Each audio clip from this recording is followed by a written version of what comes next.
What is up, ladies and gentlemen, brothers and sisters? Welcome to Chalk Talk, presented to you by Deal With It Productions. I'm Preston Deal, and yes, you heard that right. I control everything in that statement because we all know that betting on yourself is the surefire way to make sure you give maximum effort and take no days off. T minus 6 days away from the NFL Combine, which means that the NFL draft season is upon us. All of these all-star games, everything that we have been anticipating, studying, watching, doing, all these grades that we've been giving these players based on tape is now over, and we are moving into the shorts, t-shirts, the running the 40s, the jumping, the bench press, the medicals, and the interviews. Medical and interview, those are the make or break situations at the combine. A lot of these players you'll see will compete. Some won't compete. Some will only do interviews and measurements, which is totally up to them. Some guys feel like they have their spots locked in, and that is totally fine. I've been a part of a lot of camps and a lot of representation athletes. I've known a lot of people to do the sitting out of the drills. I know a lot of people that participated in the drills. Regardless, the medical and the interviews, in my experience, in my opinion, are what really sends you up or really sends you down. Yes, your 40 can increase your draft positioning, your on-field drills. If you throw a 75-yard bomb as a quarterback at the combine, your viral videos and talk and conversation, your name is going to shoot through the roof. But if you're not healthy, you can't get on the field, you're not worth the draft pick. If you can't interview, if you don't know your stuff, if you can't get onto the board and do the chalk talk with the coaches, with the general managers or the scouts, you're not worth the pick. So you have to prove that you're a well-rounded, well-faceted player, especially as competition gets better. Guys are getting bigger, faster, stronger. 40s are becoming faster. There has to be something that differentiates these players. Unfortunately, we do not get to sit in those meetings. We do not get to see how they interview. We'll hear some of their medical reports and backing, but it's our job to figure out the missing pieces to the puzzle based on what we see on film and based on what we see as them as players. And today, I am excited. I got the Dark Seas hat, shout out to them. Got the Peyton Manning quarter zip presented by Calvin Klein. Appreciate them so much. And Brain Fuel by Red Bull. I like this sugar-free one. Most of these promos that are done, they just open them or leave them on the counter. I'm putting mine out of Scream. You saw that I drank it. I actually do drink those. Hate on me all you want. I'm a Red Bull fan, not an extreme sports fan, but definitely a Red Bull fan. I know that they're kind of synonymous. They go hand in hand. But today I'm excited. Today is my first mock draft. I've posted these before in years past. Last year we did one as a company. We did a live mock draft where everybody had a certain number of picks. They picked their players, and we kind of gauged to see who would be right or wrong based on the structure that we were doing as if we were the GMs. Shout out to the team. Shout out to the company for participating in that. This year, we're doing it a little bit differently. I'm going to give my mock draft as if I was the general manager. Now, you're going to see right here, I'm going to post my updated player rankings, the position rankings. You'll see all those for quarterbacks, wide receivers, running backs, tight ends, offensive tackles, offensive guards, center. I break up interior offensive linemen to guards and center. On those lists, you'll see that some guys are listed on my ranking as guards. If you do simulators through Pro Football Focus or any of these other outlets, you'll see that they're listed as tackles.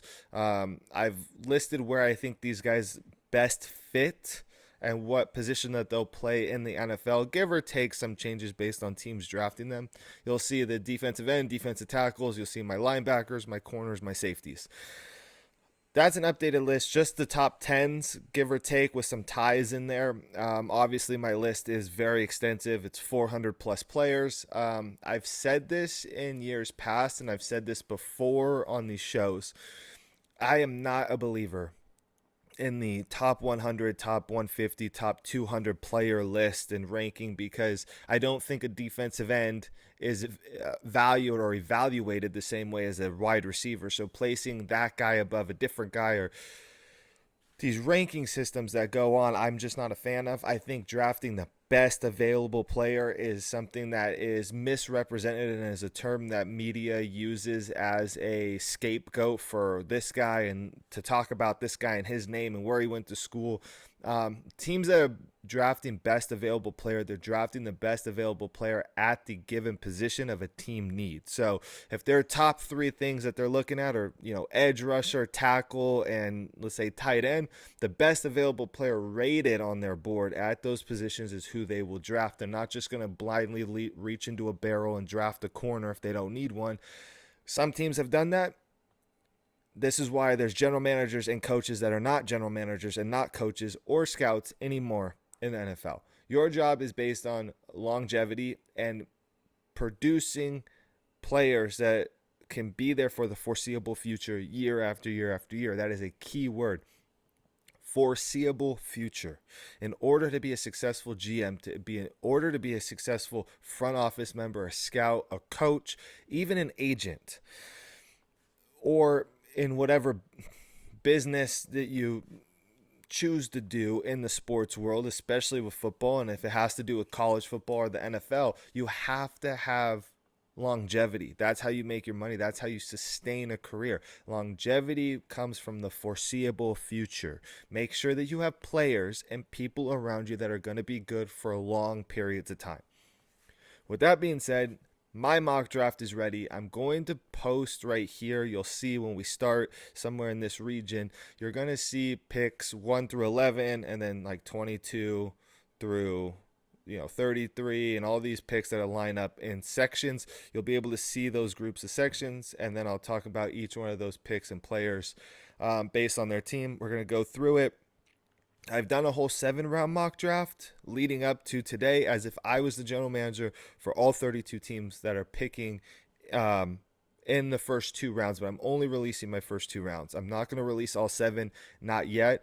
And again, it's from my perspective, if I was a general manager of these teams, picking where they pick with no trades. I use Pro Football Focus, the simulator, if you guys are familiar with that. If you subscribe to Pro Football Focus, you can do a full 7-round with trades, untapped potential on the simulator if you're interested in it. If you want to try one for free, you can do 1, 2, or 3 round with some restrictions. They have all the players, all the rankings. They have everything in a very, very good format. That format that you're going to see up here is from Pro Football Focus. But I'm doing the first 2 rounds, picks 1 through 64. We're going to go through it. We're going to talk about the players, how they fit into those teams, and why I would draft them where I draft them. Keep in mind, every team, all 32 NFL teams pick this year in the first round, which most of the time you see teams with multiple first-round picks or no first-round picks. Right now, all 32 teams have first-round picks. But there's 2 teams that do not have second-round picks. So if your favorite team or a team that you follow is here's my sheets, my notes that I take. I told you guys I write everything down. I don't put anything into a computer. If your favorite team is the Minnesota Vikings or the Los Angeles Rams, you're only picking in the first round, and you only have 1 pick in my mock draft. Multiple picks throughout the course of 7 rounds. If you guys are curious about the 7-round mock draft, if you want to see an in-depth detail of what it looks like and how it's structured and set up, I can always post that. I can always make a video on that. I will leave that up to the feedback. But for right now, we're going to jump into it because we're already 10 minutes in. I want to keep these between an hour 15. If we can do under an hour, that would be fantastic. I might be going a little fast, but you can always fast forward, jump through, see teams, see picks, figure out where players lie. So deep breath, brain fuel, and cheers to the first mock draft of the 2025 off season. I cannot wait to get into this. So without further ado, let's go.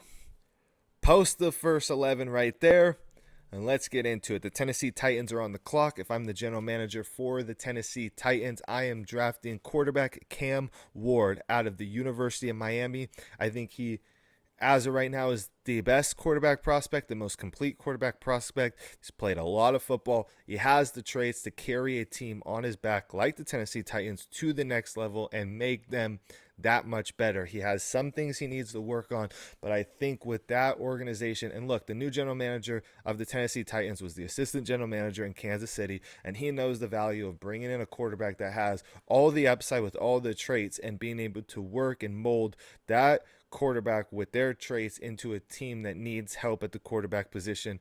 Tennessee Titans, I would draft quarterback Cam Ward out of Miami, as I think he's the best overall quarterback prospect at this moment, which could change.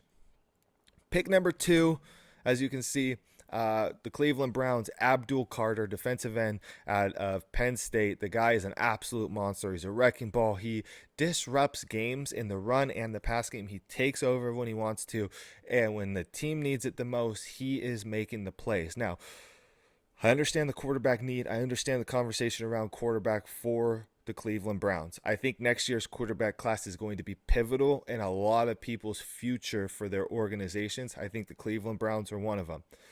The Myles Garrett situation is bad.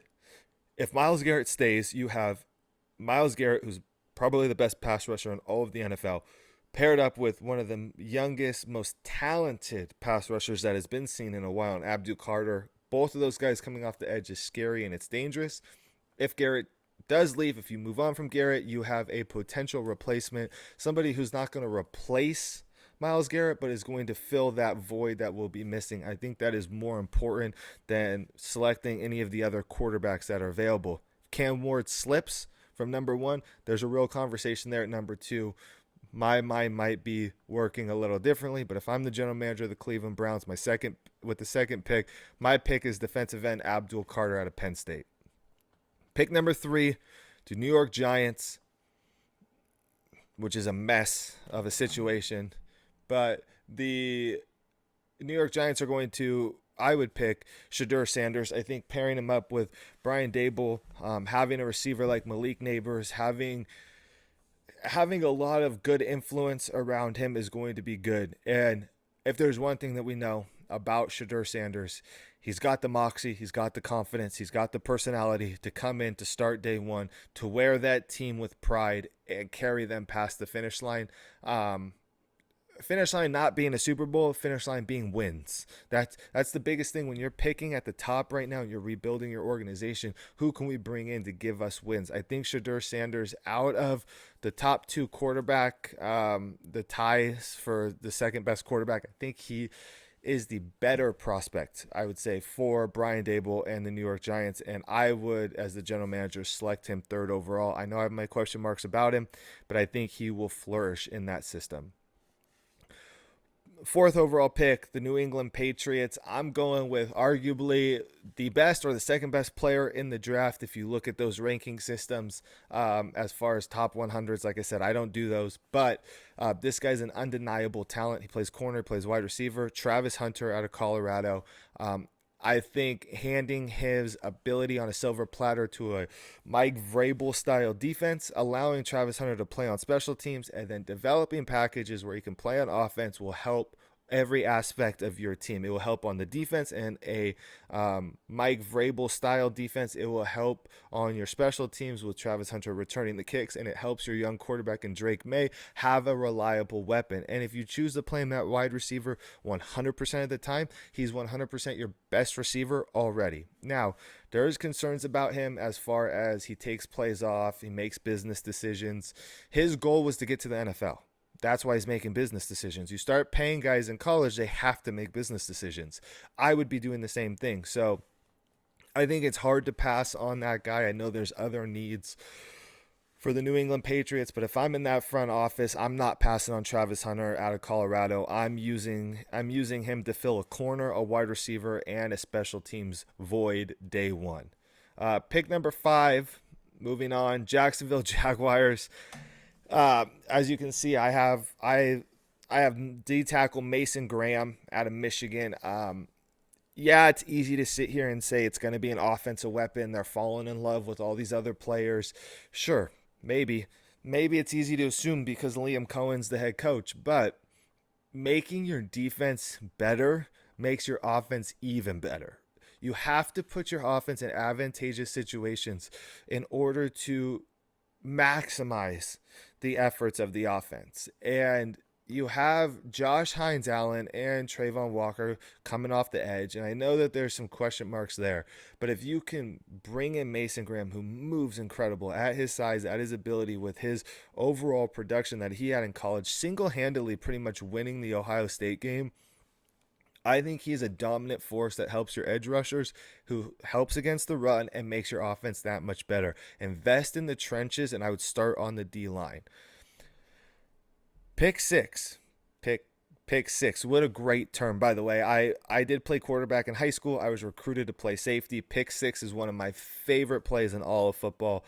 It's just incredible, and as a DB, it's amazing. So this pick is awesome. As you can tell, it's the Las Vegas Raiders, and if I'm the general manager, I'm selecting Ashton Jeanty, running back out of Boise State. The guy is phenomenal. He's a workhorse. He will come in and deliver everything you need and more from the running back position. Yes, I know I'm crazy. It's a crazy thing to draft a running back in modern day football. Top 5, top 10, top. We've seen multiple guys go 4th overall who have failed. This guy is different. This guy is a workhorse. He has had one of the best careers as a running back that we have seen, the best season almost potentially that we saw in all of football. And even if he has half the year he had last year with the Las Vegas Raiders, Raiders fans, be happy. He is going to help a young quarterback, and he is going to be a staple for that offense in every way, shape, and form. I would not hesitate to draft him, considering every running back in the Raiders organization is going to be a free agent. So I would say it's an area of need. I saw Jeanty mocked. I forgot where I saw it, but I saw him mocked to the Raiders, and I fell in love with that idea. New York Jets, as you can tell, I have a quarterback. I have Jackson Dart. I don't think that they're opposed to the idea to bringing in another veteran quarterback. I wouldn't be opposed to that. But if I'm the general manager for the New York Jets here at pick 7, I'm bringing in Jackson Dart. He's played a lot of football. He played in one of the most complex systems at Ole Miss. He is coachable. He's a fierce competitor, and he brings the young fire, young juice that you need into a building like the Jets with new head coach Aaron Glenn, who is going to bring the juice every which way possible. So you're moving on from Aaron Rodgers. It's easy to assume that there's going to be a veteran that is brought in to run the team. I couldn't help but agree, but I think bringing in Jackson Dart, and if he's not going to start day one and he's going to sit this year, I think he is that foreseeable future quarterback that's going to keep jobs in that building, make the Jets that much better. Pick number 8, Carolina Panthers. There's a lot of needs here. Look, there's also a lot of names in this draft that I'm going to butcher out of control. This is one of them. Tataraya McMillan, the receiver out of Arizona. I was lucky enough to watch him play in high school at Servite in Orange County. The guy's phenomenal. Was phenomenal in high school. I was shocked that he was going to Arizona, to be honest, out of high school. He's stuck with the program. He's loyal. He's 6'5". He's being compared to Mike Evans. He's being compared to all of these guys. He's a freak athlete, and I think having a guy like Bryce Young, who's a little bit of that smaller stature quarterback, allowing him to miss high on his throws, and having a guy like McMillan that can go get it at that 6'5" frame, almost like a basketball player, is huge for the trajectory of the Carolina offense. I know that there's a lot of needs in other places. If I'm the general manager and I'm sitting in that role at the Carolina Panthers, it is really hard not to get Bryce Young a weapon like McMillan, especially because honestly, Bryce Young didn't play that bad towards the end of the season. I kind of like the position that the Carolina team is finding themselves in this rebuilding, semi-rebuilding mode. So pick 8, McMillan, wide receiver, Arizona. I think he'll be a day one impact starter for the Carolina Panthers. Pick number 9, the New Orleans Saints. And now this is a unique conversation because there is a quarterback conversation. There's cap casualties that are happening all over New Orleans right now. But the biggest issue that I have with that New Orleans team is the loss and the significant downhill play of Marshawn Lattimore. When the Saints are good, they're shutting down the top receivers in that division. Mike Evans, Drake London, and assuming that the pick before is McMillan, who will be that number 1 wide receiver, McMillan in Carolina, you need a corner that's going to be shut down. And the corner, Will Johnson out of Michigan, I love this guy. I love this guy in coverage. I love what he does in the run game. He is kind of that culture that Michigan was building, that defense, that strong-willed, kind of blue-collar-esque type of defenders. He's going to come in. He's going to shadow your number 1 wide receiver that you're going against that week, and he's going to play really, really, really well. I think New Orleans could use that boost of confidence on the outside at the corner position.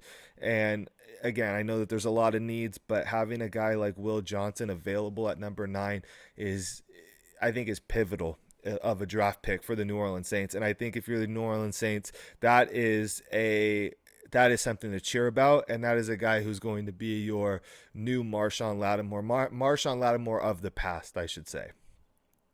Pick 10, Chicago Bears. Again, a lot of needs, a lot of things that are open, or possibilities that are open. I've seen the Ashton Genty mock to the Bears. I think if he slips past Vegas, there's a real possibility that Genty goes here. But given what I've already done with the first 9 picks, Bears go Will Campbell, or at least I would draft Will Campbell if I was the Bears. He's a tackle. By nature, will play guard probably. He loves football. He's a dog, and he's going to make sure that Caleb Williams stays on his feet. Keep Caleb Williams upright with a guy like Will Campbell, who's a nasty football player, who will protect him against anything thrown his way. That's what you need to do if you're Ben Johnson and you're the Chicago Bears. Pick number 11, the San Francisco 49ers. I have them going defensive end Mykel Williams, who slips out of the top 10. I think he's a top 10 player. The guy's got a motor. He gets after the quarterback. He plays the run. He has a different gear, a different mentality when he steps on the field. He is a Georgia Bulldog through and through, and he is violent. And that is what San Francisco needs. Pairing him with Bosa is going to be detrimental to every offense that they play, and it's going to get them back to playing hard-nosed, structured football. Defense, defense, defense. San Francisco knows that defense wins them championships. They have yet to win a championship under Shanahan because the defense is not relied upon in those Super Bowls. You have Greenlaw, you have Fred Warner running the back end, you have Mykel Williams and Bosa. That is a deadly front seven that is going to be very, very hard to overcome. Mykel Williams out of Georgia, 11 to the San Francisco 49ers. Next grouping gets put up. Pick 12, Dallas Cowboys. Again, another spot for the Ashton Genty conversation, which has been very popular. But in this mock, I'm going Shamar Stewart, defensive end out of Texas A&M, blew up the Senior Bowl. His tape is incredible. He is a hustle play guy. He will pursue back end runs. He will drop in coverage if he has to. And when he hits your quarterback, it is going to be a violent hit. He is going to send shockwaves through the stadium with his play. And again, like the Cleveland Browns, the Cowboys are in a very, very odd situation with a Micah Parsons. Micah Parsons leaves. Shamar Stewart can fill a void instantly day one for that replacement type of role. Parsons stays. We figure out how to keep him on the team. Stewart on the other side. Now you have 2 dominant pass rushers getting after that quarterback, and your defense is extremely better than it was before drafting this guy. This guy has the ability to be the second edge rusher off the board. I think it's very interchangeable between him and Mykel Williams right now. I think Dallas will sprint that card in if he's available, and I would do the same. Pick number 13, good old boys down there, Miami Dolphins. The number one issue with the Miami Dolphins is Tua Tagovailoa. Think I got that right. His health. And the only way to make sure that your quarterback stays healthy is building an offensive line that can protect him. Kelvin Banks had some injury issues, had some concerns. He's the tackle out of Texas. He's massive, and he is athletic for his size. I think the scheme that they run down there in Miami with a lot of the zones, the stretches, the use our speed, I think Kelvin Banks fits that scheme really, really, really well, and he makes Tua healthier by just drafting him. He could play guard most likely. He'll stay at tackle, but if you need him to play guard, he can play guard. He's a big mauler, and he has a lot of good film. I like him a lot. If his health checks out, that is somebody I would really, really, really consider. I've even considered him as a top 10 pick if fully healthy. But if he slides to 13 and I'm the Miami Dolphins, I'm drafting Kelvin Banks out of Texas. Pick 14, Indianapolis Colts. Again, a lot of question marks, a lot of needs on this team. But the one thing that Indianapolis has is they have a athletic star-style quarterback who can develop to be the guy, and I firmly believe that. I was not high on Anthony Richardson coming out of college. I just wasn't. But watching the way that he does things, it's like, man, you could literally be probably the best quarterback that the NFL has ever seen. Struggling quarterbacks' best friends is a tight end. And a tight end like Tyler Warren out of Penn State is an absolute weapon. I mean, this guy can play receiver. He can play quarterback if you need him to. He can play running back. He will play tight end. I mean, shoot, he can play offensive center if you needed him. And he probably will play special teams because he's a psychopath, and he might even ask to play defense. This guy is a win for the offense, and it is the boost that this offense needs. And this guy likes to win, and he likes to play football, and he's going to take no BS in that locker room from anybody who doesn't want to be there. So he's a leader, and he's an instant weapon for your team. He's probably a top 10 talent, I would say, if we're going to be ranking players like that. 14 is a huge upgrade for that Indianapolis Colts offense. Readjust here. Now we're getting into the nitty-gritties now. 15, the Atlanta Falcons, another Senior Bowl absolute explosion. Mike Green, the edge rusher from Marshall, he blew up the Senior Bowl. He's going to blow up the combine. He's going to have a great pro day. He's going to interview really well.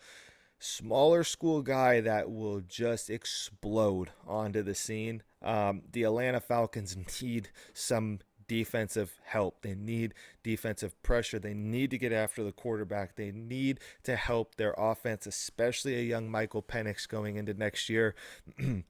Mike Green is that guy, and Mike Green can easily be a top 10 pick. He could easily be the second edge rusher off the board. For me, if Mike Green's available and I'm in the front office of the Atlanta Falcons, it's a no-brainer. I'm going edge rusher. I'm going Mike Green, and I'm telling you, Atlanta has 4 picks in this NFL draft this year. If I'm their general manager, if I'm in their front office, we are focusing on defense.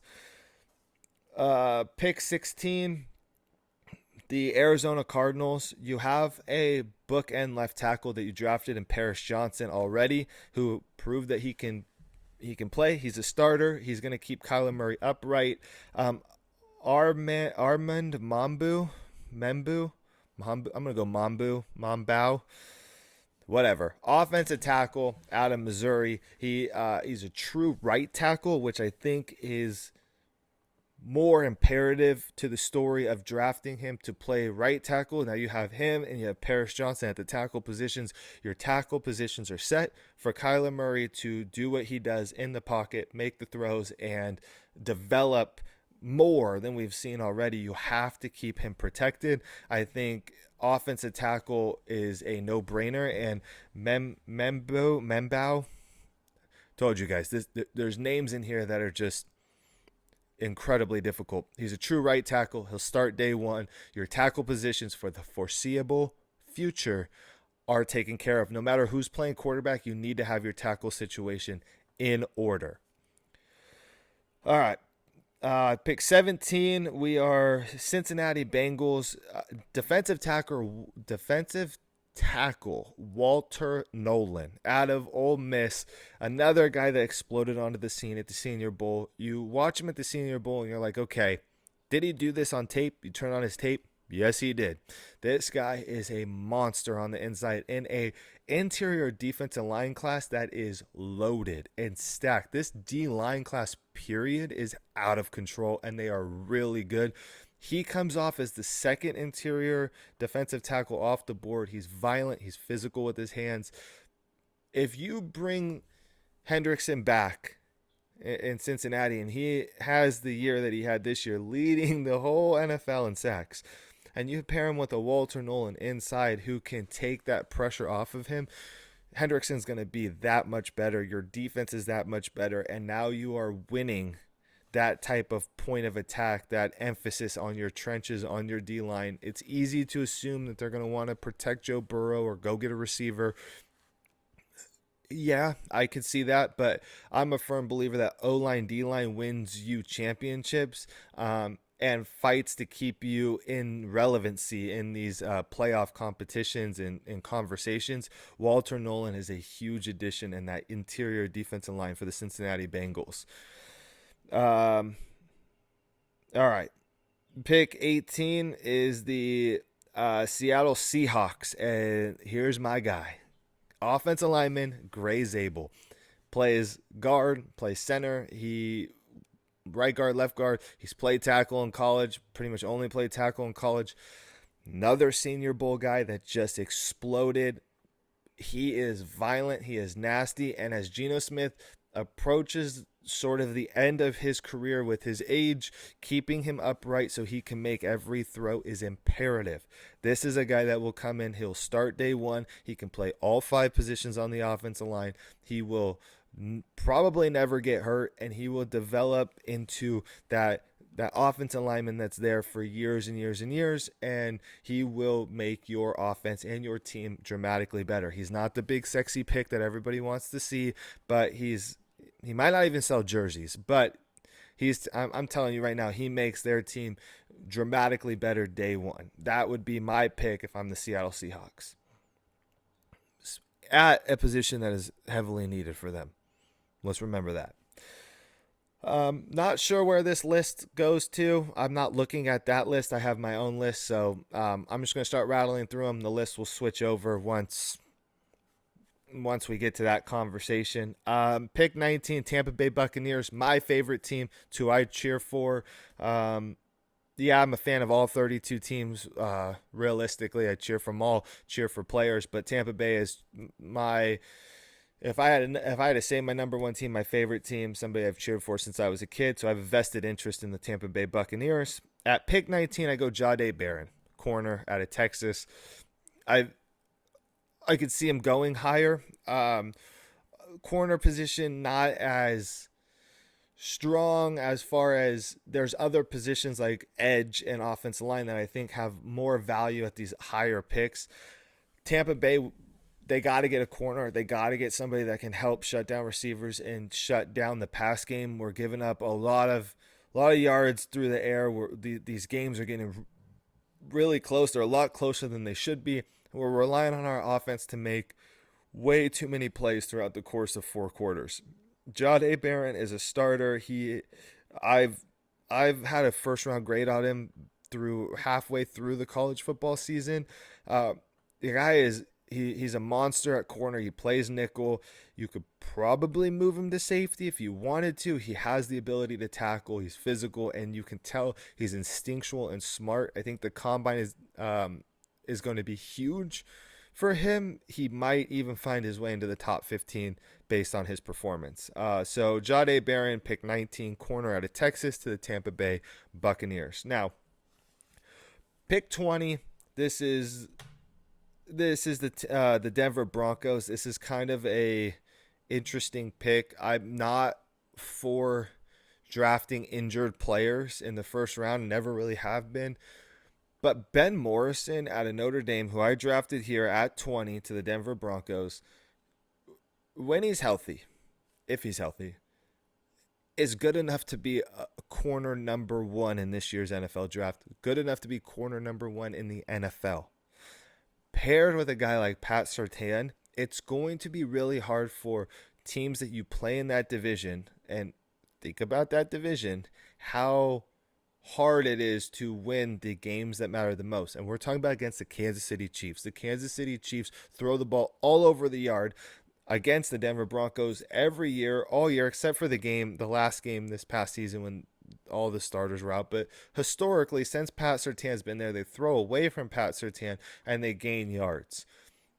Having two shutdown number one corners on your team. Now, Morrison has to be healthy. But if he's healthy, this is a scary duo. This is a duo that's going to be really, really, really hard to throw the ball against, especially going into Denver. I have my reservations, but if I'm sitting there, and again, if I'm wearing the general manager cap, Ben Morrison would be my pick. And I'm going to see what his medical comes back as. I hope for his sake, and I pray that he's healthy and he can come out and show that he can be Pat Surtain Jr. and he can run the tables on the other side of him for years to come in Denver. That would be my hope. That's my pick for 20. Pittsburgh Steelers, pick 21. For 2 years now, we've been waiting for them to get another wide receiver. Get somebody. They've tried to trade. They've done all this stuff. The draft comes around. They don't draft anybody impressive. Emeka Egbuka, wide receiver out of Ohio State. The guy is football genius, big brain. He's smart. We've seen the viral videos of him calling the play to win the national championship on 3rd and 11 or 3rd and 400 yards or whatever it was. He is good enough to be wide receiver number one at every other college on the planet. He's good enough to be wide receiver number one on 15 or 20 NFL teams. It's obvious that George Pickens is going to be number one.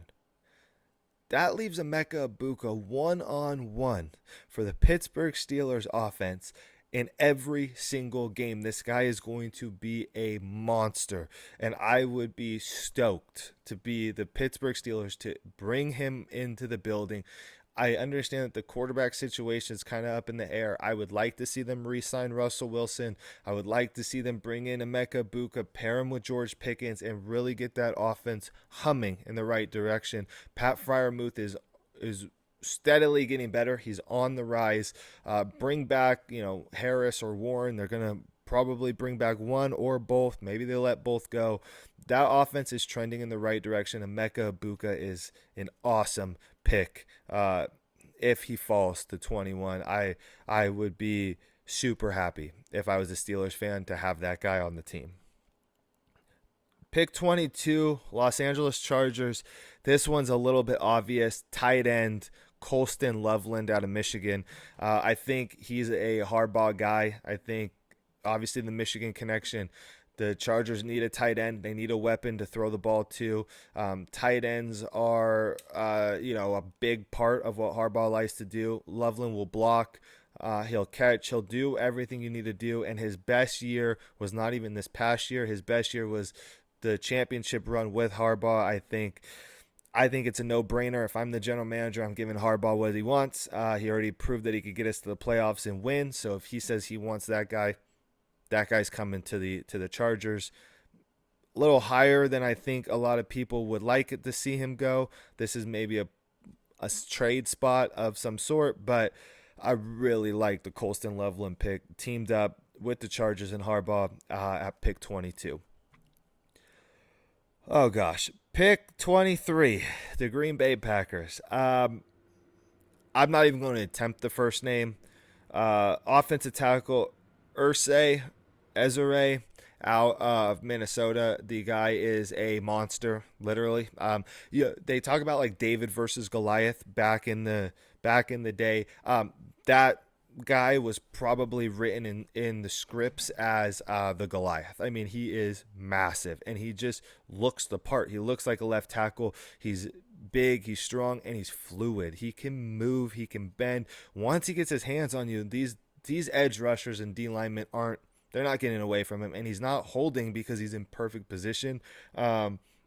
I think Green Bay, again, you got to keep Jordan Love protected, got to keep him upright, got to keep him off the ground. The more time Jordan Love has in the pocket, the better decisions he makes. The more flustered he gets, that's when interceptions and bad things start to happen. Ezra Ursay, offensive tackle out of Minnesota. I think he's a day one starter. He will probably play left tackle, and the Green Bay Packers have been struggling to find that lock steady guy since Bakhtiari's end of his career and kind of the downhill play and the Rodgers leaving. This guy comes in and he helps you for that foreseeable future. Pick 24, the Minnesota Vikings. This is their only pick in the first 2 rounds of my mock draft. They go defensive tackle Kenneth Grant. This is another place I've seen running backs. I've seen offensive linemen. I've seen a lot of things mocked here. If I'm the general manager at the Minnesota Vikings, I get Kenneth Grant, who on a lot of people's board is the second best interior defensive lineman. His running mate Mason Graham obviously goes 5th overall. That Michigan interior D line is incredible. Kenneth Grant is a massive human being. He is very strong at the point of attack. I think the Minnesota defense was better than people might have realized or given them credit for. Adding a piece like Kenneth Grant will just make them even better, which again helps your offense, especially in a division where defense has to be the primary focus. So Kenneth Grant out of Michigan, interior defensive lineman, 24th to the Minnesota Vikings. Be happy with that pick if that is the pick, or any defensive lineman to Minnesota. Those guys will be impactful players. Both those Michigan guys are going to be awesome, those D tackles. All right, the Houston Texans at pick 25. Wide receiver Luther Burden out of Missouri. The guy is shifty. He's quick. He's insane explosive. He just gains yards after the catch. Yards. He eats yards like it's breakfast. The issue, let me rephrase this. The reason that I have a wide receiver being drafted to the Houston Texans, and if I'm the general manager, I'm drafting a wide receiver, is Nico Collins has kind of proven he's the number one guy when he's on the field. He is that guy. Schultz is coming into his own again at tight end. Tank Dell, there's an issue with health. Obviously, there was a terrible injury. I hope for his sake. Tank Dell's one of my favorite wide receivers to scout in recent memory in the draft process. But I don't know if he's going to be back this year. Mechie hasn't really exploded onto the scene, and Robert Woods tears his ACL. He's up there in age and towards the end of his career. Getting a guy like Luther Burden and pairing him with Nico Collins makes CJ Stroud's life that much easier, that much better, and the Houston Texans offense becomes explosive again, especially with Joe Mixon running the ball out of control. I'm excited to see that. I would be super pumped if I was D'Amico Ryans to have that guy hand delivered to our facility. So Luther Burden, wide receiver out of Missouri, to the Houston Texans at pick 25. Here's another one. Los Angeles Rams. Rams fans, you do not have a pick in the second round, so this is your one pick for my mock draft, and we're going to make it count. Offensive guard Tyler Booker out of Alabama.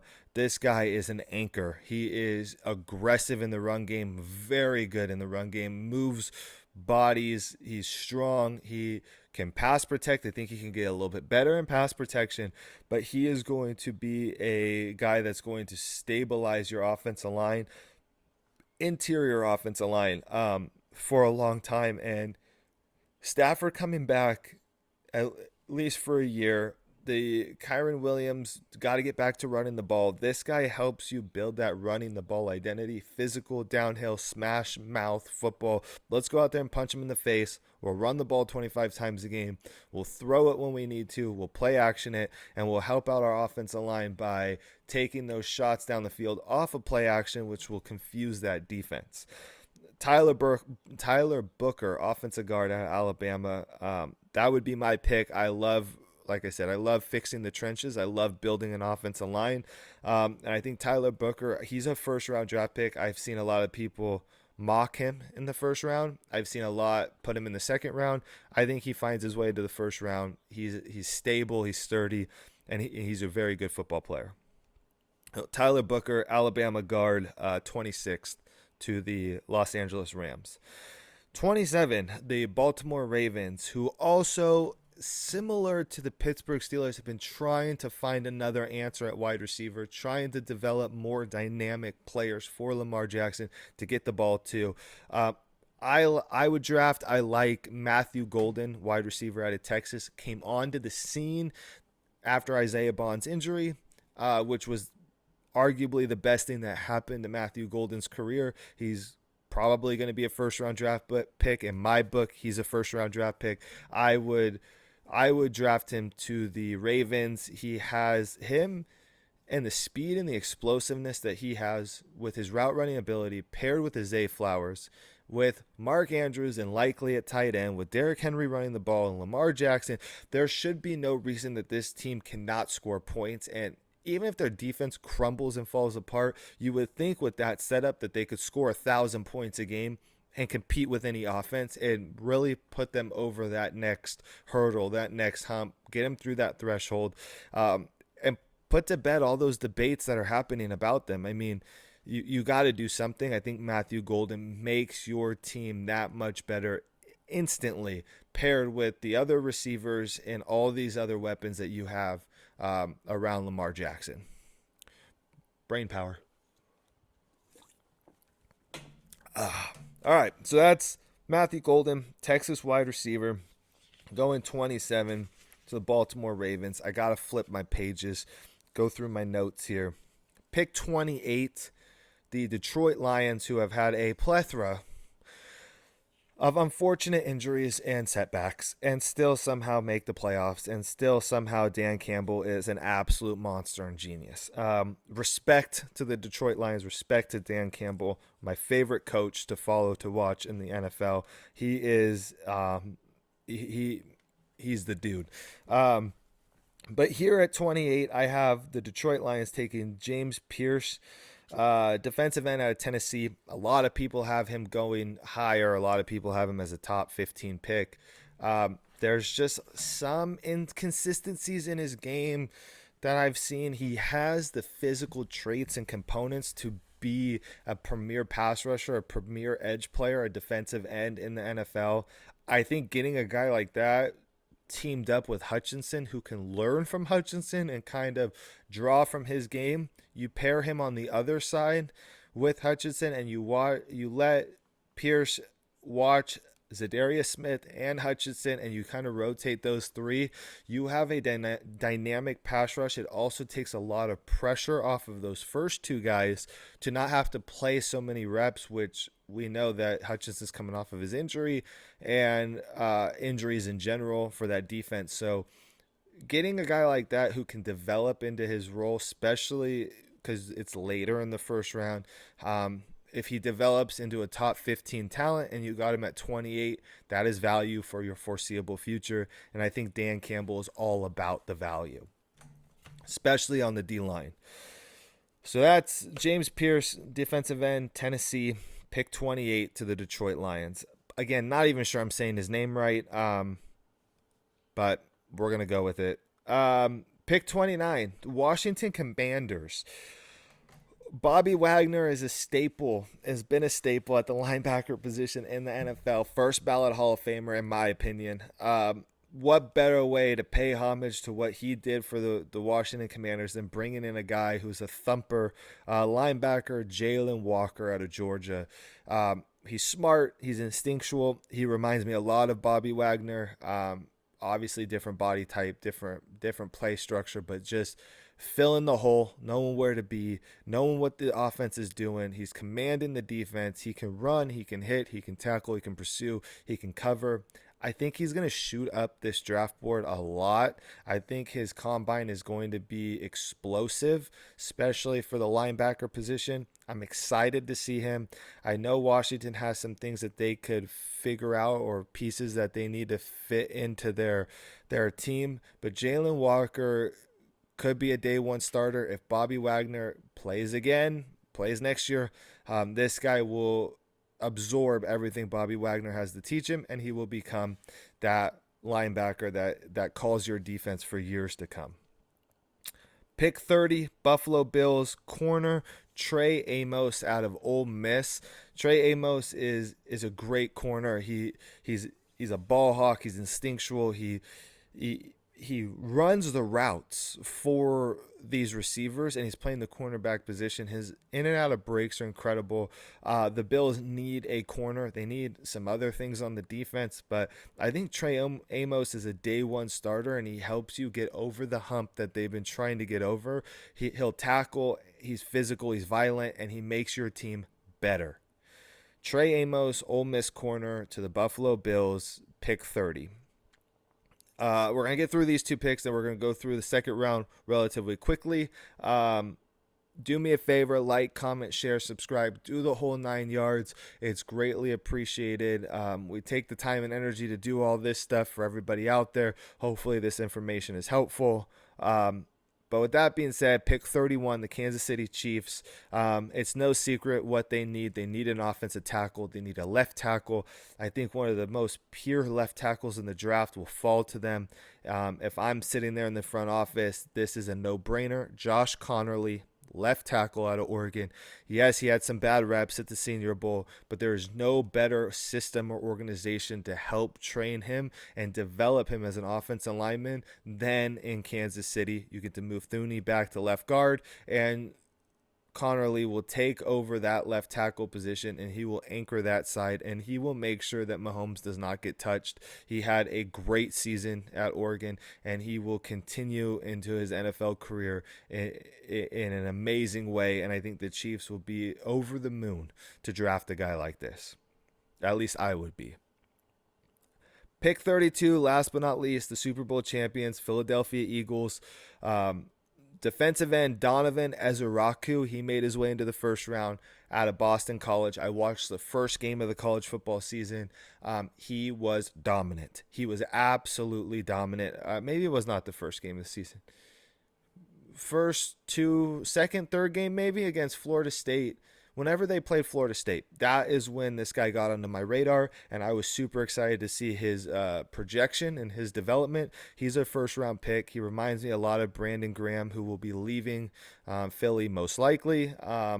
This guy will come in, step up, and be that pass rusher. We know Philly, they build their trenches, offense and defensive line. Given the offense and defensive line that's left, I would be very comfortable drafting Donovan Ezuraku out of Boston College, the edge, 32nd overall if I was the Philadelphia Eagles. All right.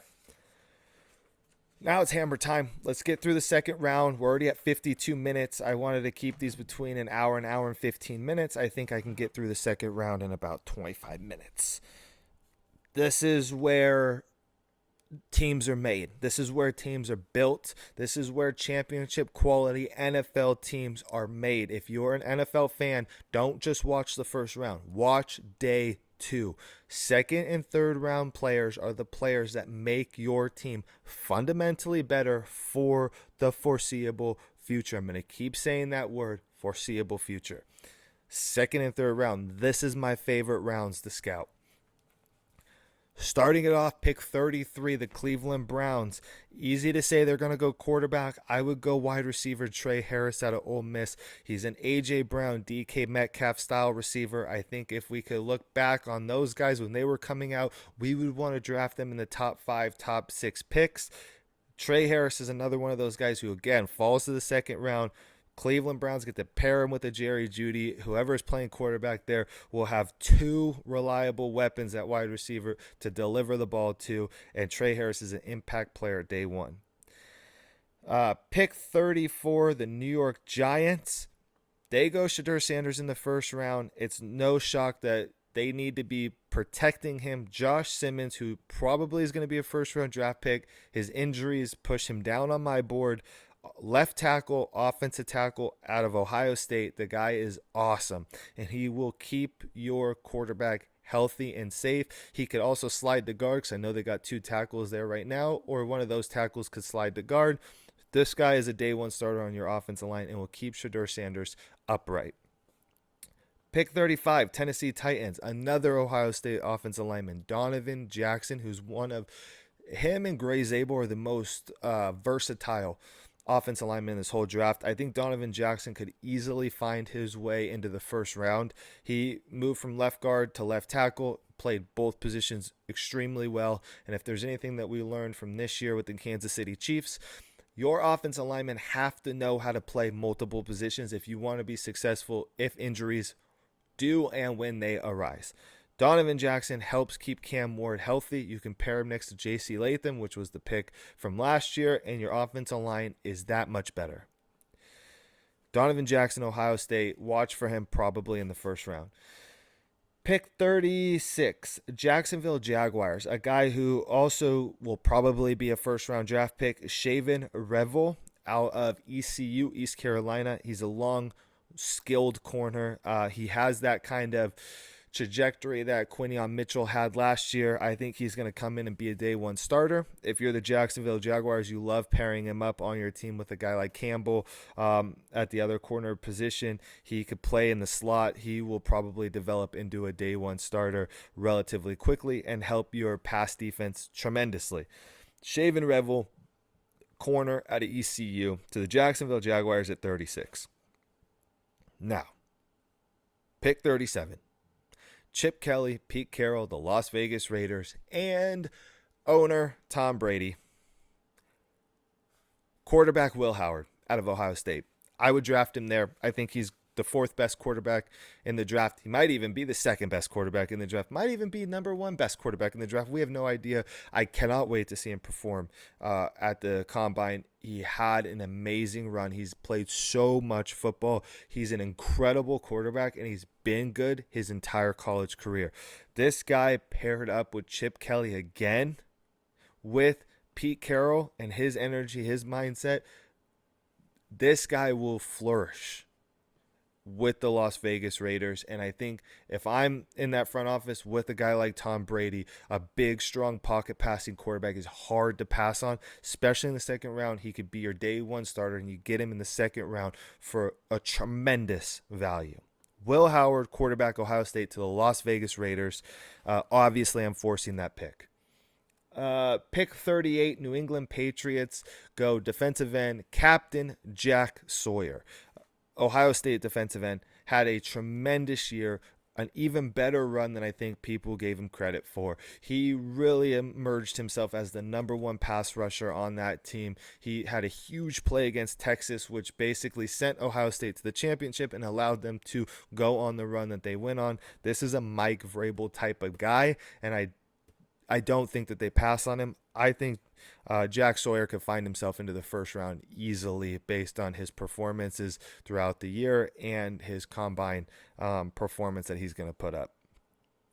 Pick 39, the Chicago Bears. They have 2 picks in the second round.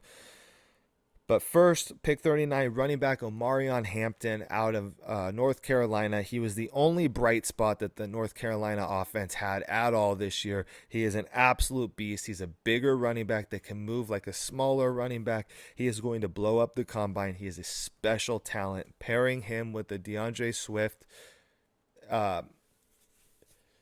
Who's the other guy? Roshan Johnson's there, who probably will take a backseat to Hampton with Ben Johnson's mindset.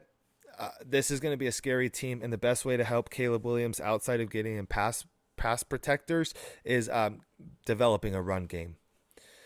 So watch out. Omarion Hampton, I've heard rumblings that he'll probably go in the first round, which I wouldn't even be shocked. Pick 40, New Orleans Saints, Nick Scorton, defensive end, edge, can play inside over the guard from Texas A&M. Reminds me a lot of Cam Jordan. It just so happens that Cam Jordan's in New Orleans. It just so happens that Cam Jordan will probably be retiring, if not this year, then next year. And this guy can learn, and it replaces a looming need. You see them replace the Marshawn Lattimore pick in the first round. We're replacing the Cam Jordan, career, I guess, with the next guy to take over in Nick Scorton. He's a very, very good player. Again, another guy that could probably find his way into the first round, if things go his way in about a week. Chicago Bears are up again at pick 41. Defensive tackle Derek Harmon out of Oregon. I've been up and down on this guy. I've had him as high as the first round. I've had him as low as the third round. He has a lot of good components. He can develop really well in the interior of that defensive line. He's really good at the point of attack and stopping the run. He has enough ability to get after the quarterback. I think developing him over time in that defense is going to be crucial to the Chicago Bears really reworking their trenches, their offensive line, their defensive line. He makes their team better. Pick 42, the New York Jets. This was a tough one. I want to say it's going to be a corner. I thought about safety. I thought about all of these things. So a guy who I think will probably go in the first round slips a little bit due to some question marks. Malachi Starks out of Georgia. He's a really good safety. He can hit. He can tackle. He reads recognition. Again, not really sure how to say a lot of these things. Is off the charts. His ball skills are great. I think he can play nickel corner. I think if he runs really well, we will see the way that Brian Branch was used in Detroit in a similar fashion for Starks in New York. And I think Aaron Glenn will really, really be happy with this pick. I would be super happy if, as the GM, to draft Malachi Starks, especially in the second round. Pick 43, San Francisco 49ers. This guy's listed as a tackle. I label him as a guard. I think he'll be better as a guard. I think guard is a bigger need right now than tackle for the San Francisco 49ers. Wyatt Millum out of West Virginia. His passer sack rating, or whatever analytics stat that they call that, his amount of pressures that he gave up was the lowest, or one of the lowest in all of college football, which means that he's really good at protecting the quarterback. And that's exactly what they need to do. If you're going to re-sign Purdy, if you're going to keep Purdy or whoever's at quarterback, you got to keep him protected. Sliding this guy, next to a Trent Williams, I mean, your left side of your offensive line is really good. It's really stacked, and I don't think anybody's going to be harassing your quarterback. Wyatt Millum, offensive tackle, I would put him as an offensive guard out of West Virginia. Pick 43 to the San Francisco 49ers. Dallas Cowboys, I'm going to get a lot of hate for this one. I can already sense that it's coming. Pick 44, Cam Skattebo. However you want to say it. If you play the video game, it's Cam Skattebo. If you listen to announcers, it's Cam Skattebo. The guy is a monster. The guy is impossible to tackle. His ball skills as a receiver are incredible. It was on full display against Texas. He runs through tackles. He's impossible to tackle. He pass blocks. He fights every step of the way. And I've heard people talk about, his attitude. He's fighting his team when things don't go good. Nothing has gone good up through this guy's career at Arizona State at all. And even when he's at Sacramento State, he has the right to be pissed off because he is laying his body, his mind, his soul on the field for his team trying to win a national championship. He is an absolute dog. He's my second best running back in the draft. I don't think the Bears will draft him due to scheme fit. The Dallas Cowboys, they're going to fall in love with this guy and his play style. I would not hesitate to draft this guy. I would not hesitate to draft this guy at the top of the second round. And I know for a fact there's going to be a lot of hate on this guy, and he's going to develop into a very, very good NFL football player. I cannot wait to get a Cam Skattebo jersey. Shout out to you, buddy. Great year. Pick 45, Indianapolis Colts, corner Kobe Bryant. Yes, Kobe Bryant. Not that Kobe Bryant, but paying homage to the late, great Kobe Bryant. I love this guy out of Kansas, this corner. At the Shrine Bowl, everybody who was dominating in one-on-one reps, Kobe Bryant would raise his hand, call out a player. We're going head-to-head. We're one-on-one. Let's see what you got. And he's feisty. He got into battles. He's aggressive. He can cover. He is an incredible corner. He makes your team so much better day one. There's so many question marks around the Indianapolis Colts. This guy will be a very, very, very good bright spot, just like Tyler Warren. They will come into the locker room and they will demand that they win, that people follow them. These guys are competitors and they are dogs. That's what they need. Kobe Bryant out of Kansas. I don't think he's better than other corners that I have as far as rating wise, but his personality and his overall ability to work and compete will make him a fantastic corner and a perfect fit for the Indianapolis Colts. Pick 46, the Atlanta Falcons corner Azariah Thomas. Probably said that wrong. Out of Florida State. This guy is really good. This guy has been talked about as probably a top 20 pick. I'm not there on him yet. I am not fully sold on his overall top 20 ability. The combine will probably change my mind. And from the things that I'm hearing, I will be made a believer. And I cannot wait for that because I do think that this guy has all the traits, the components, and the skills to be a day one starter at corner. And pairing him with the DBs that Atlanta already has, like I said, you got to focus on defense. Stopping the pass is a huge deal. I think this guy can develop into a day one corner.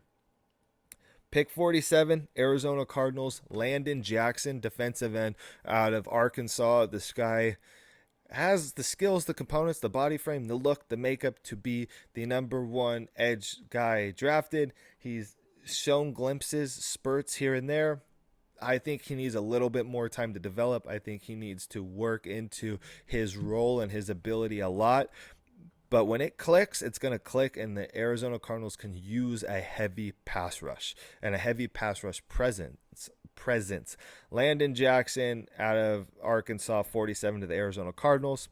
48, Miami Dolphins select wide receiver Isaiah Bond, the speedster who got injured out of Texas. If there's one thing that we know about Miami, they love their speed, and they love their speed at the receiver position, and we have no idea what's going to happen with Tyreek Hill, and that's okay because Isaiah Bond will be ready to go, paired up with the Jalen Waddle.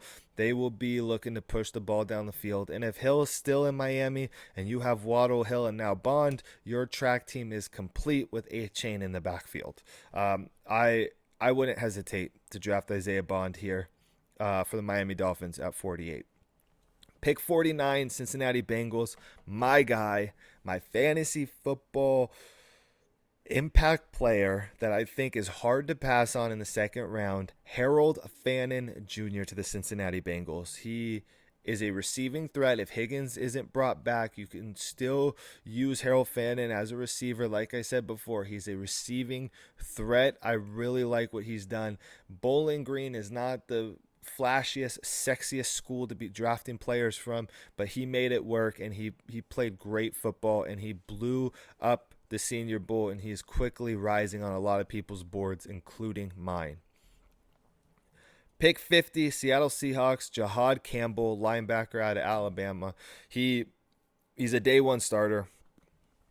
Most people have him mocked in the first round. I have yet to see a lot more of his film. I've been scouting a lot of other players. I think his combine performance is going to be very, very, very impactful for his stock, and I think he comes in and he can help that Seattle team because they need linebackers. They need that sideline to sideline runner that can hit, that can tackle, that can be a force in the middle of that defense. And I know Jahad Campbell has it in him, and I think it's a steal, quite honestly, at 50 for the Seattle Seahawks. Pick 51, Tampa Bay Buccaneers get a guy with probably the coolest name in all of the NFL draft, Princely Umami-Ellen, defensive end out of Ole Miss. He has one pass rush move, which is the spin move, but he's lean, he's fit, he's fast. I mean, if he dips that edge and he gets past you as a tackle, or he uses that spin move and comes back inside quicker than you can get your hands on him, it's a sack. He is a dominant pass rusher. He's very fast, and he can learn from Joe Tryon Shakira. I think that's how you say it. Again, I don't know. I think that their games can mimic each other, and that Princely Umami-Ellen could be a very good fit for that Tampa Bay defense. Pick 52, Denver Broncos, Seth McLaughlin, offensive center out of Ohio State, another guy with some injury concerns. If he was fully healthy and played all year, he'd probably be a first-round pick, even though he's a center. Probably still the best center in the draft, even though he's hurt. He will help develop with Bo Nix. He's smart. He's instinctual. He's a very, very talented center. And what happens up here in his mind will be very good for Bo Nix. And I think Bo Nix will be very good for Seth McLaughlin. Offensive center, Ohio State, 52 to the Denver Broncos. 53 Pittsburgh Steelers. They go running back, yes, Travion Henderson. They go 2 value picks. I know it's not like the Steelers to do that. They get receiver in the first round. They get Travion Henderson in the second round. Travion Henderson falling to 53 kind of seems like a sin to me. I feel like he should be in the top 40 picks. If he falls to 53 and I'm the Pittsburgh Steelers, I'm cutting the idea of signing either Warren or Harris back, and I'm putting Travion Henderson. Whoa, a lot of chaos there. As my 1 or my number 2 running back. He's proven that he can split reps, and he had a tremendous year. Health injury concerns do surround him a little bit. I think he'll be just fine in a 2-back system in the NFL. Travion Henderson, Ohio State running back, Pittsburgh Steelers, pick 53. Pick 54, Los Angeles Chargers, running back Quinshon Judkins, his running mate at Ohio State, who I think could also be a day 1 starter.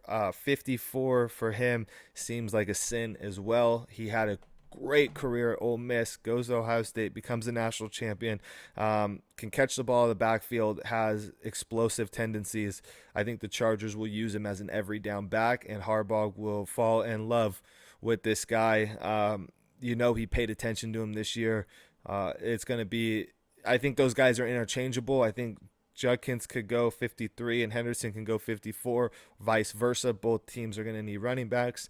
In a historic running back class, those two follow each other to Pittsburgh and Chargers, respectively.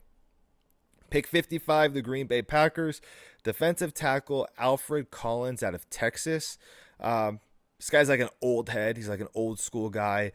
Just wants to play football. He's coaching people up on the sidelines 24/7. Has played a lot of football.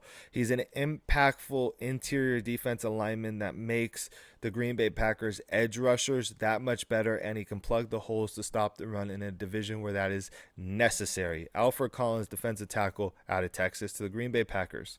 56, the Buffalo Bills also go interior defensive lineman, defensive tackle TJ Sanders out of South Carolina. Historic year for South Carolina. They went on a run.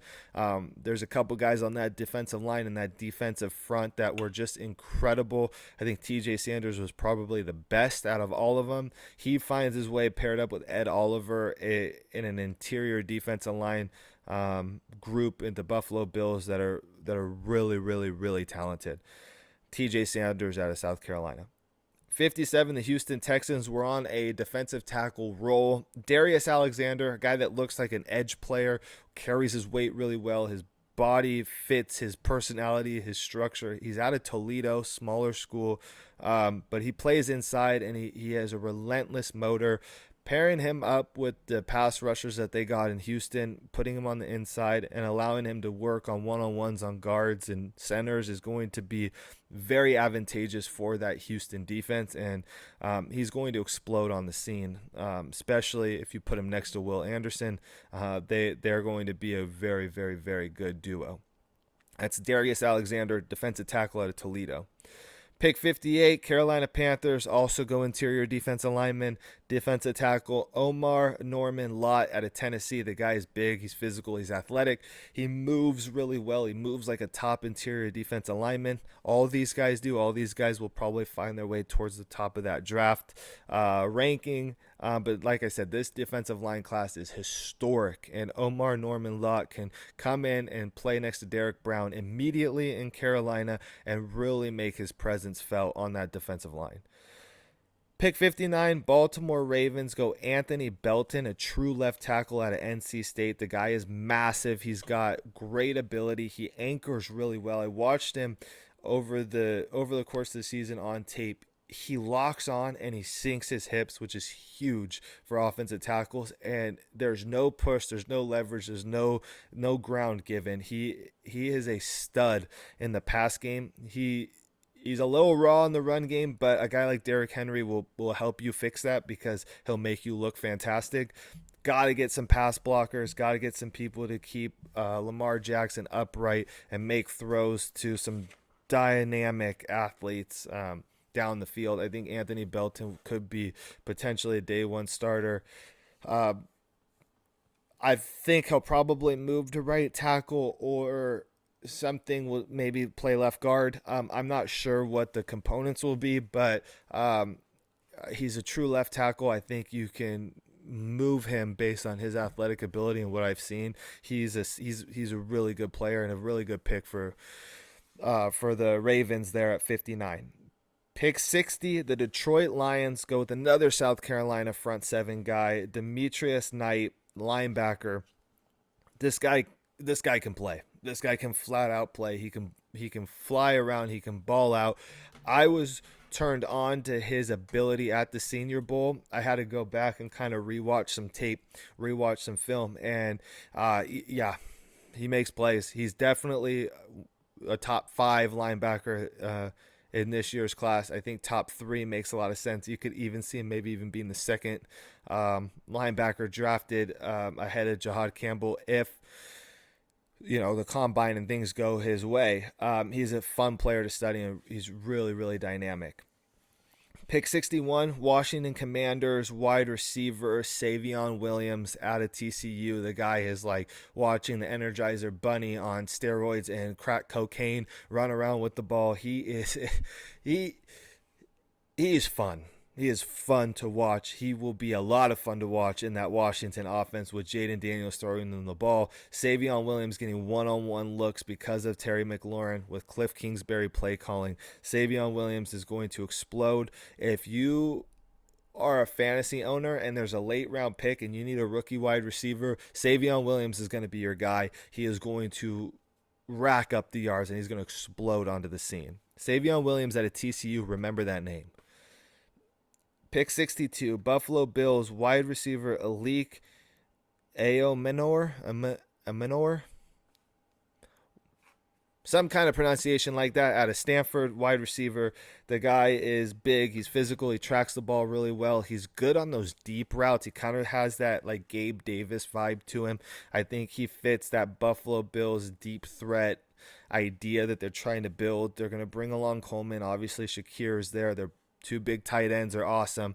I think Alik Aomenor from Stanford is a huge value pick. He might go higher in the second round due to his abilities. I think he's going to run really well at the combine.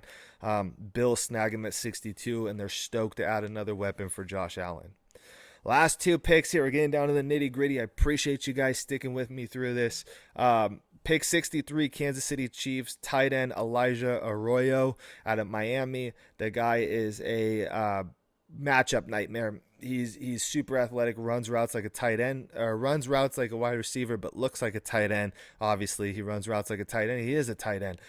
The Travis Kelce conversation is going to heat up. I think that there's a lot circling him. I think that finding a new tight end and a replacement, even if Kelce comes back, is inevitable, and it's super important. Elijah Arroyo is probably the best answer, best fit. He's going to be awesome in that offense, and he's probably going to be the next Travis Kelce if he goes to the Kansas City Chiefs. And it's safe to assume that any tight end that goes to the Kansas City Chiefs will probably be as good or better than Travis Kelce in that system with Patrick Mahomes. So watch out for that guy. Again, could probably be drafted higher if he falls. If I'm the GM of the Kansas City Chiefs, I don't hesitate to grab that guy. Last but not least, the Philadelphia Eagles at 64, offensive tackle Cameron Williams out of Texas. He played right tackle opposite Kelvin Banks. Lane Johnson's getting up there in age. I'm not sure what the projection as far as his career or what he's going to do moving forward is. I would bring in Cameron Williams. Even if he sits next year, just to watch and learn the way that Lane Johnson has worked and developed his body to get to where he's at in his career, and then use Cameron Williams for the foreseeable future as your right tackle that takes over and dominates and can play next to Mekhi Becton. He had a really good season. He's a really good pass blocker. I like him in the run game. I think he probably is better in the run game, which fits, obviously, Philadelphia's scheme. So with that being said, we're an hour and 20 minutes in. It's a 20-ish minutes over what I wanted to do, but that's my 2-round mock draft as if I was the general manager for those 32 teams. I put a lot of time and effort into making sure that the picks were right, put a lot of time and effort into doing all 7 rounds. This year is going to be fun. This offseason is going to be a lot of fun. I'm really excited to be talking about it and doing these videos and presenting this information to the mass public. Any questions, any comments, any concerns, any players that aren't listed that you have some ideas about that you want me to talk about, feel free to reach out to me. Like, comment, share, subscribe, do the whole song and dance. It really helps us all. Next week during the Combine, I'll be releasing a show a day. Changing the schedule a little bit just to kind of review everything that's happened each and every day at the Combine. Next show will be on Monday, and I'm going to go over Combine snubs. That show will be very quick, straight to the point, concise. Watch out for all the shorts moving through the week and everything that we're doing here at Chalk Talk. Again, thank you, Calvin Klein, Dark Seas, Brain Fuel at Red Bull. Appreciate all you guys tuning in, and I cannot wait for this next week. So for Chalk Talk, for me, I'm Preston Deal for my 2-round mock draft. I hope you guys appreciated it. Thank you for sticking with me. I will see you guys next week. Peace.